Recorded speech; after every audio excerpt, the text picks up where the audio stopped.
המשחק. ואחרונה מישל, את זוכרת, כן?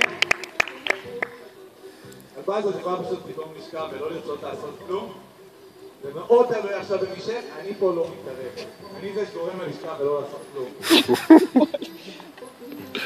באמת מישל.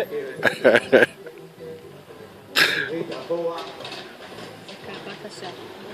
לא, שם אוכל. שם אוכל קשה. יופי! אז כאילו היא בעצמה באה לקפוץ, וזה באמת הדבר הנכון. נותן לכלב את ההרגשה, אני לא פוקד עליך, אני שותף איתך, אנחנו עושים ביחד את המשימה. הכלב מרגיש חשק, כיף עושה את זה. יופי! ככה זה חבר, כשאיתו ביחד, הוא פשוט עושה איתך את הדברים. Даже не ожидал от этой собаки. Такой прыти.